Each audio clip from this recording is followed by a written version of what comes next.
We have an excellent question for today's video. It's about when we use difficulty singular and when we use difficulties plural. I'm going to explain this and also teach you a number of collocations, typical combinations of words, to expand your vocabulary when it comes to common expressions. Learning collocations improves your English fluency because instead of trying to put a sentence together word by word, trying to think which verb goes with this noun or which adjective sounds more natural, you'll already know combinations of words that go together. My ebook, 1000 Collocations in 10 minutes a day, makes learning collocations quick and easy. It has 50 short lessons, 50 quizzes, and comes with audio as well. Click on the link under this video to learn more about 1000 Collocations in 10 minutes a day. And if you're ready for something a little more advanced, then try my Advanced Vocabulary and Collocations course. Now let's take a look at difficulty versus difficulties. We typically use difficulty singular when we're talking about one thing being hard, being difficult in general. And we use difficulties plural when we're talking about a collection of multiple problems. So look at the contrast between these sentences. Many English learners have difficulty understanding movies without subtitles, so it's hard.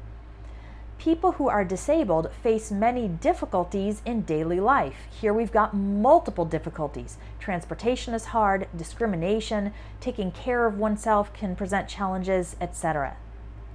She lifted the heavy suitcase with difficulty. So one thing, lifting the suitcase was hard. I told the therapist about the difficulties in my marriage. So now we've got various hard things, maybe trust issues, communication problems, jealousy, etc. That's the basic difference. Now let's learn some collocations.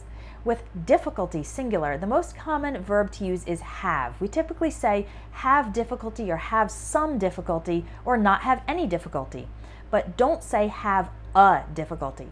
For example, I had some difficulty fixing the bicycle, meaning it was hard.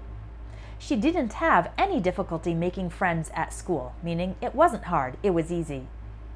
When it comes to difficulties, we usually don't say big or large difficulties. Instead, you can say great difficulties or enormous difficulties for an even greater emphasis. You can also say major difficulties, serious difficulties, to describe difficulties that are strong. And if the difficulties are so big that they can't be overcome, those are insurmountable difficulties. For example, the program was canceled due to insurmountable difficulties during implementation. This means the difficulties were so great it was impossible to proceed. Another collocation is to talk about the difficulties inherent in something. Inherent means that something is a necessary part of something else. For example, the surgeon was aware of the difficulties inherent in such an experimental operation. If an operation, a surgery, is experimental, there are going to be many difficulties that exist as a necessary part of it. It's impossible to take them out. If a situation is fraught with difficulties, it means it is completely full of difficulties. Politics is often fraught with difficulties because there are many politicians with conflicting views and they disagree and argue and work against each other. There are a number of verbs we can use when difficulties happen to you. Don't say meet difficulties. I've heard some English learners say this, but it doesn't sound natural. Instead, you can say encounter or experience difficulties, face difficulties, or run into difficulties. That's more informal.